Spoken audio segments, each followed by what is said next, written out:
Welcome to the Lotterywest video tour of the 2022 Sculpture by the Sea at Cottesloe exhibition. We understand that many of you can't make it to the exhibition this year, so with our major supporters Lotterywest, we're putting together this video so that you can feel part of this show as well. We're really grateful to our supporters like Lotterywest who support our aged care program and allow us to do a lot of work with you guys. We have lots of artists. We have 70 artists this year. 23 of them are international artists. 32 of them are local West Australian artists. And some of them you're going to meet today who are going to chat about their work. I'm standing in front of Tim McFarlane-Reid's beautiful work today. It's called Invitation. And I love the fact that it is here at the entrance to the show, inviting you in, inviting you to participate and to appreciate all the beautiful works on show here at the beach. We've got a few artists that we're going to chat to today about their work. So the next one we're going to go and meet is Gina Lee.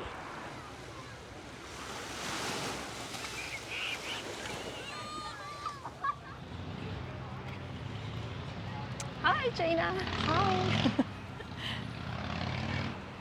Welcome, nice to see you. Thank you. So here we are at Gina Lee's wonderful sculpture called Unify. I love talking to Gina. She's got such great ideas and she makes such amazing work. I was looking at this and I was thinking that your work so often encompasses bringing two things together. Artists quite often live in those spaces between land and sea, or earth and sky, or past and present, those sort of things. But your work quite often brings together two different cultures, meeting in two different places. So I'm finding this really interesting that you've actually literally brought these two pieces together and tied them up with rope. Can you tell us a little bit about this work? This is a little bit challenge work for me because I haven't really done it this kind of two different, actually three different pieces all linked together. So it is called Unify. The title is called Unify, and it is inspired from a Korean traditional ring, and it is very fat and like thick and fat rings, always worn by married women, and always a pair, so not only one. So it's because back then in Korea there's a lot of unwanted separation caused by war or long trip. So when their separation happened, the one ring goes to the other person. So when they finally, when they came together, the ring was back to one again. United again, yes. Yeah. So yeah, that's the story behind of this sculpture, and I wanted to talk about unity. I wanted to talk about unity. Yes. Yes. Yeah. Feel Right. free. We can cut. Yeah, both. and there's two lovebirds looking at each other for celebrating back together, and also those red rope is representing of strong connection between those owner of those two rings. So that's what I wanted to talk about. Remember one of your pieces had little plants in it, but normally your work, from what I have seen, doesn't incorporate more mediums than just the stone. Is this one of the first ones where you've used a medium like the rope? I have done previously, but that is a different rope, different meaning. But this is just for this particular this sculpture that I choose that threaded red rope. Yeah.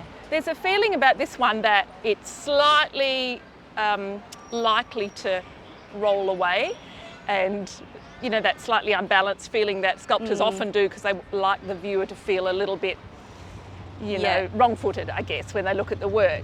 So it looks like the rope is literally tying it together. Yeah. I presume it's not literally just tying it together, that it is joined. Actually, when I did that for installation, I keep doing this, and then the people say, oh, so actually the rope hold it together. Yeah, but actually this is made by two different pieces of rock.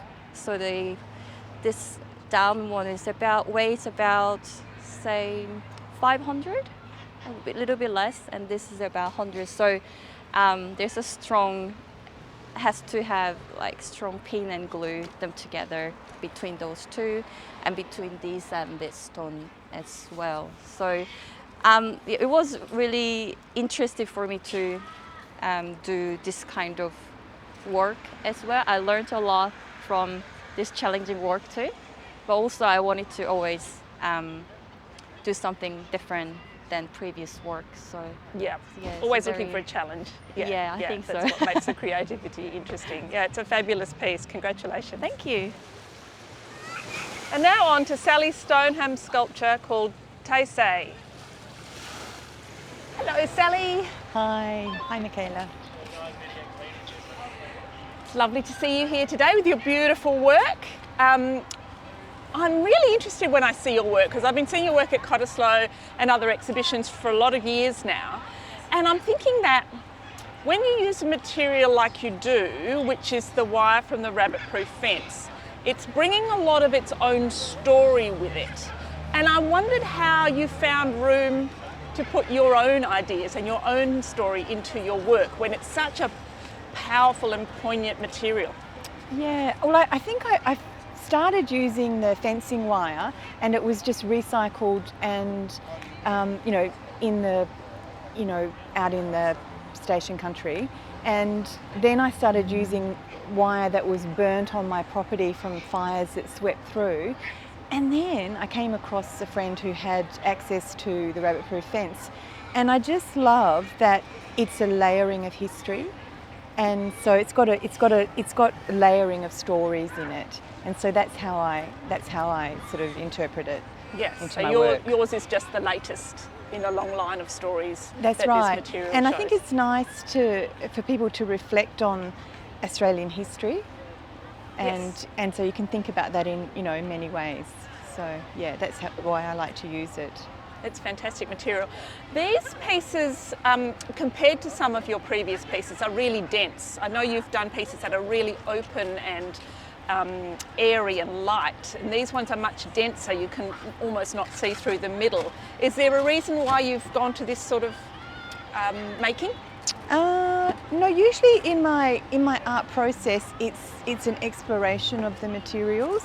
So I tend to just work in one way for a while and then explore another way, and this one, it comes from the idea of it comes from a trip I did in Japan. And I went to Japan because I got the 2018 sculpture scholarship from Sculpture by the Sea. And when I was there, I was walking, doing one of the pilgrimages in the Kodo trail, and they have a lot of cairns along the way, and so they're just stacks of stones. And I loved that. I loved that it was, the idea of that is that it's like a wish or a prayer, to the Shinto temples. And so behind this is that kind of idea of the cairn and a prayer to the idea that this is a man-made construct with a historical Australian perspective, and then this is a natural material that was found on our property, and then bringing the two together as sort of a juxtaposition of man-made and natural worlds, and hoping that we can move forward in a better way in the future. Yes, in the similar way that Gina's is bringing two things together, you're bringing those two things together. I think cairns are really interesting because they're not just prayers and wayfinding. Sometimes there are I was here, Yes. people just pile up little pieces of rock. Do you think that sculptors, that artists are also trying to make immortality somehow? I was here with this piece of work. Do you think that's something that we do? Yeah, probably. I guess that's human nature, to want to mark your time. And so, yeah, for me, this piece was, the concept was a marking of this time. Yes. This time, where we're living through a time of great change, I suppose, and needing to rethink our way into the future. Yeah. So, yeah, that is definitely the essence of this. That's wonderful. Thank you very much. Okay. Next, we're going to talk to Britt Mikkelsen about her work, Anthropocenic. Hello, Britt. Lovely to see you. You go that way and I'll come this way. And it's wonderful to see you down here at Cottesloe again. You are very often in this show and I always love to see what you're doing. This work is called Anthropocenic, is that correct? That's correct. I'm really interested in the last two pieces that we've seen have incorporated stone, and quite often pieces like when an artist works with stone, they try and make stone look like something else. You know, they make it look smooth or like water or like fabric, like silk. I love that your stone is a stone. Unapologetic. Unapologetically. Is the geology of the stone really important to this work? Absolutely, absolutely. So the work is really about fossilisation and that idea that in a million years' time we are possibly going to be a memory, a fossil in the history of the Earth, and this is an extrapolation of that, I guess, and the idea of pulling something out of the ground and in its natural form and seeing its natural beauty. It's gorgeous. And what materials have you used here to embed our little house and our little world?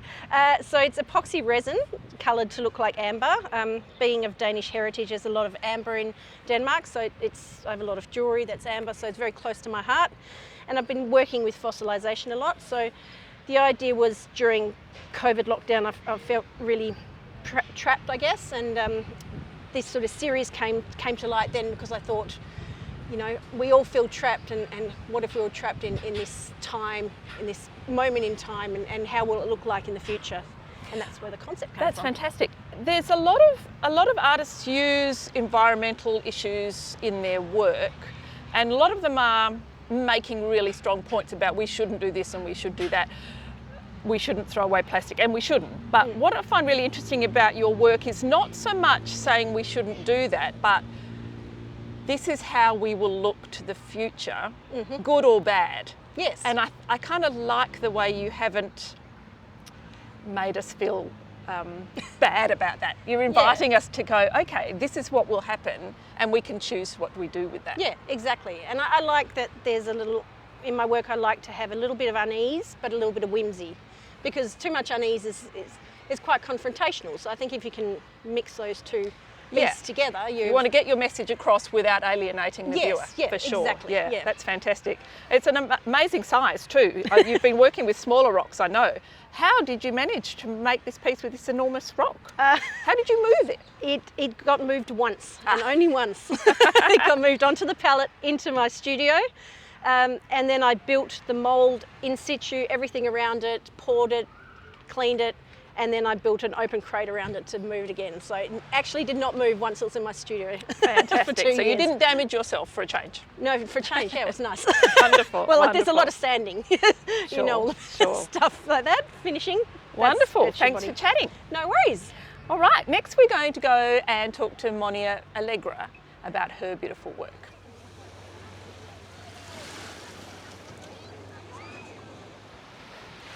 Hello, Monia. Hello. It's lovely to meet you down here at your beautiful work. Do you want to just step in a little closer sure. so we can really appreciate it? So I think this is your second Sculpture by the Sea at Cottesloe that you've been in, is that correct? It is. Last year I was also fortunate to participate to it on a different location. I was on the grass and with a different media, different subject. Yeah, so that's what interests me. It's not the subject. Subjects change a lot for artists, Yes. but quite often media, you sort of stay in for a while and you explore it over a period of years. Do you often change? This one is aluminium or Yes, steel? it is. Yes. Actually, that's. I don't like to say trademark, but that's really my practice. I really want to fit a site and an environment more than stick to one material. Fantastic. And in fact, I'm really quite fascinated by all the range of materials we can use. Not only the traditional one like stone, clay or wood, but also quite contemporary materials as well. The only thing when you do an on-site sculpture is that you really have to keep in mind that, especially here, the climate has an effect on it. So it has to be durable, resistant to UV, to the wind, and to the public. And to the public, absolutely, because you don't want to hurt anyone Yes, while for they sure. enjoy it. Yeah. So this work, it's called Ocean Hues, Yes. which seems like it might be about colour, Yes. but you've not coloured the work. So is the hues part of that title about reflecting what's around you? Yes, absolutely. But for the little story, I tell you, at first I wanted to powder coat it with a range of ocean colors. You know how it goes from green to blue to turquoise. And at the end of the day, when I looked at it, I thought, no, it needs to reflect its surrounding, because there are so much hue changing during the time of the day, during the year and all that. So it's really the elements around it that gives it the hue. Fantastic. And it's referencing paddles. Yes. So I'm interested in that because you've put that down by the water, where of course we use paddles in the water. But I like the way that paddles move us over the water. It's sort of the way we use it as levers. But here you're kind of leveraging something else. It's sort of levering the air almost around. Yes. So it feels like the wind to me. Yes, yes. Well, I wanted to create some movement. So I wanted to create this elliptic twirling, because when you paddle, you always have in motion like that, which creates some kind of movements which are round. And also, you know, the ocean with this, and waves of course, and things, yes. the movement of the ocean, I wanted to refer to that as well, to the power of this constant motion happening, and the human battling it to go forward. Yes. And because it's not our natural place to be, is it? no, Yeah, but it's no. about WA really. Everybody has a stand-up paddle, a paddle or a kayak, or not everybody, but Yes. a lot, you Yes. know. So it's part Yeah. of the culture here. Fantastic. Oh, it's a beautiful piece. I also like the absence in the middle that enables you to look through and frame the view. That's a really lovely thing. Oh yes, it was a great surprise, because you never know until it's actually done and placed on site how it's How going it's going to work. yeah, fit in Yeah. No, it's a fantastic piece. Wonderful. Thank you. Congratulations. Thank you very much. And now we're going to move down to the other end of the beach and hopefully find Tom de Monk-Kirkmere, who is installing his work this way.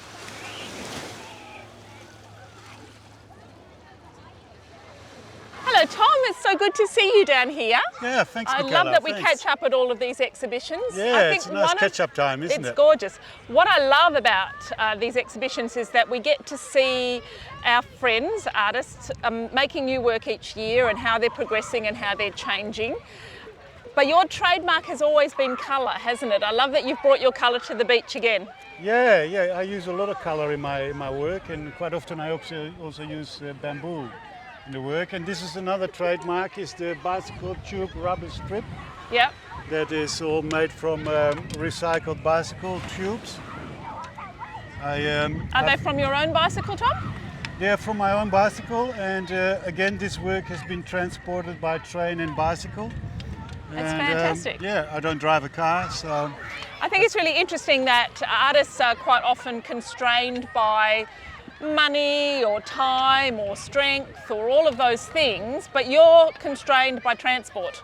So your work, Yeah. you make it work so that you can transport it by bicycle. yeah, I designed the work to be transported on public transport or on the bicycle. Yeah. Which is fantastic Yeah. because it gets Which to have keeps the this little costs low. journey. Yeah, it keeps the low cost down. overheads. Yeah. Yeah. So this one, you always have you don't always, but the ones I've seen have strong environmental messages. Is this one similar, or has this got a different message? Yeah, well, it's the title of the work is Spin, and as you can see, the planks of wood are spinning, and it's kind of based on the fact that through information technology and social media, we get so much information thrown at us that it's very hard to actually see what really is going on, what is the truth, and so that's Yeah, I like that. I like that idea because when people spin something, it's got a really bad connotation, hasn't it? It's meaning they're trying to trick us slightly when they put a spin on something. yeah. yeah. We have spin doctors, and Yeah.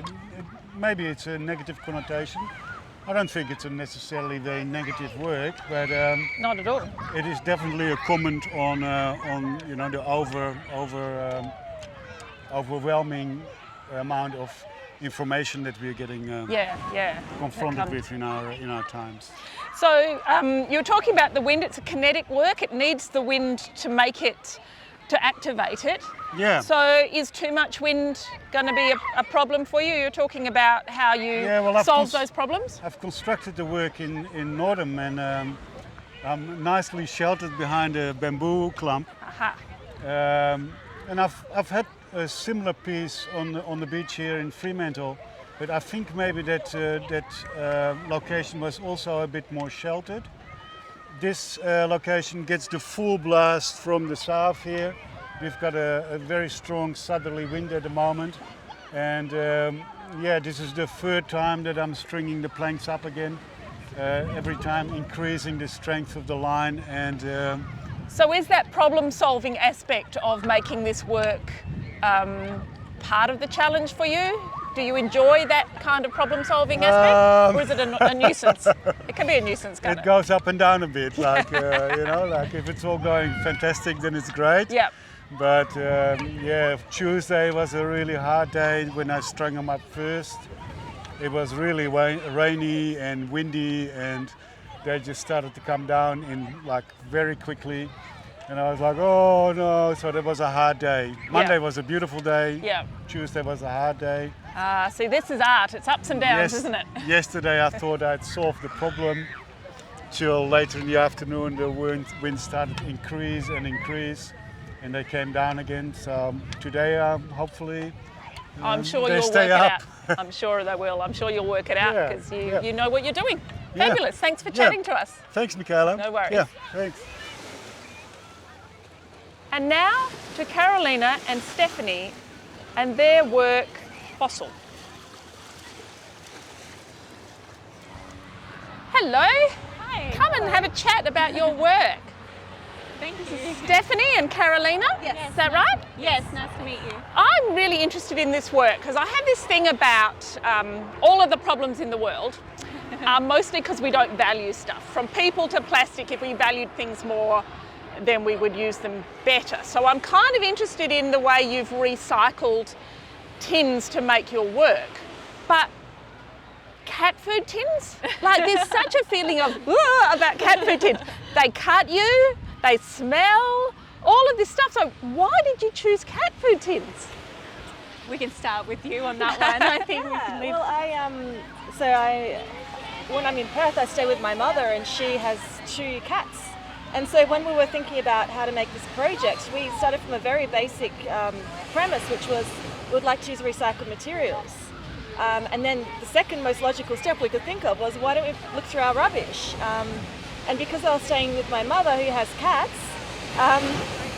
we looked through the rubbish and we found these cat food tins, and they were the most beautiful objects in the whole rubbish bin.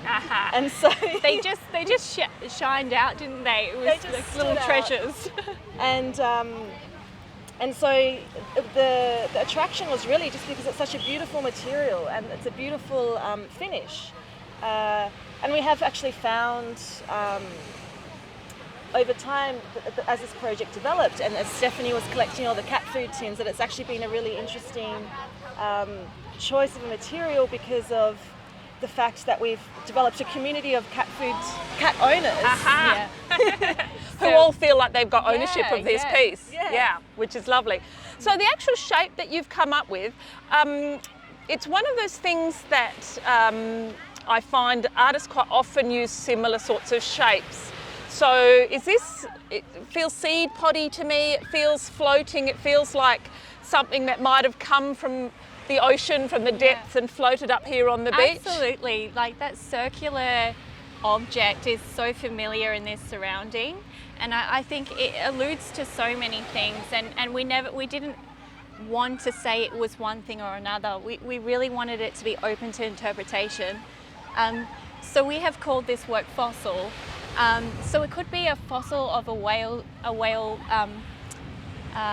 skeleton, or it could allude to like a shell, like a small tiny shell, and we've just magnified it. So we really liked that idea of having that interpretation open to the audience, but also it has that sort of feeling that it could be a net or it's enclosing something, you know, and thinking about, you know, all the fish that we had to, for these cat food tins that has come out of these tins. So that's quite interesting as well.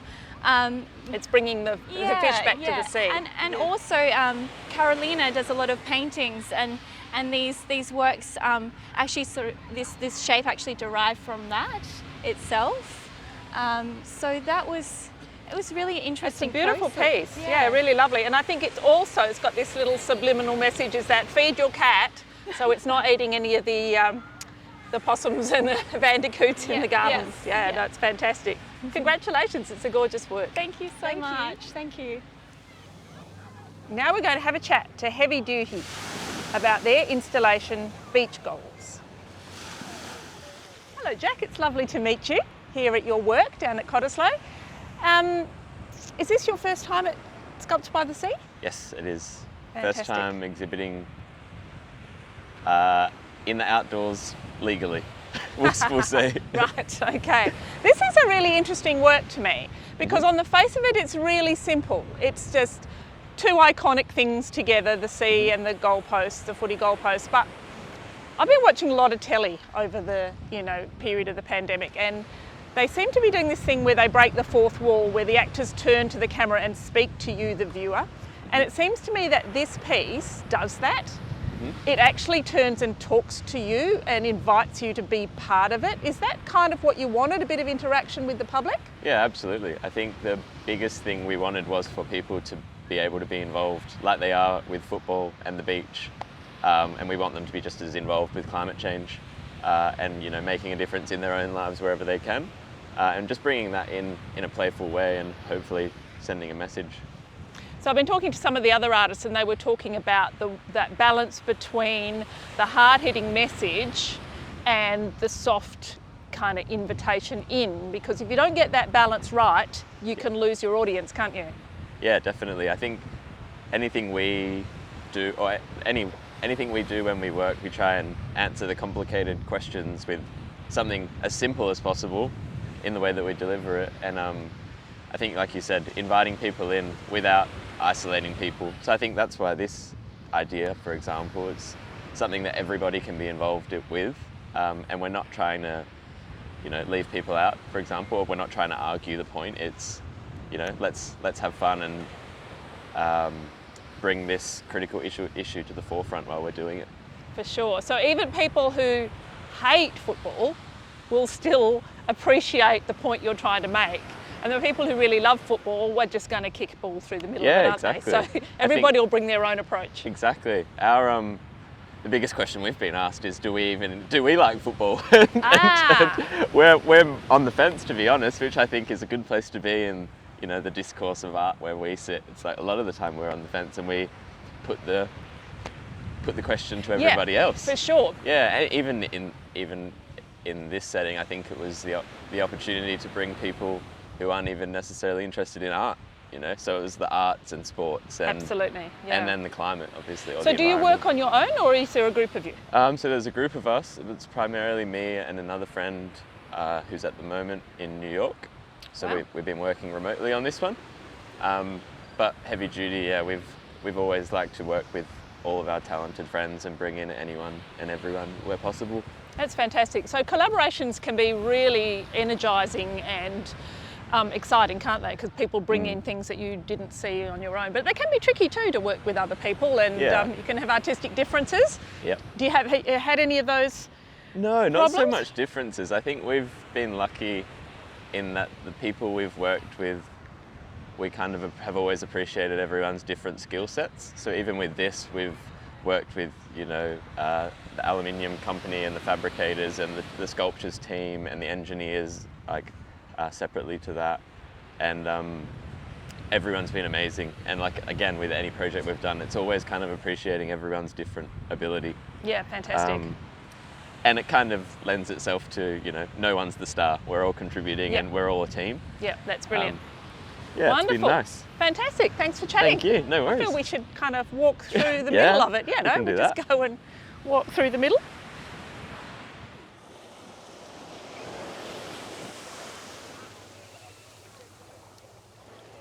And so now we come to my work, and I can talk to you all day about my work, so I'll try and keep it short.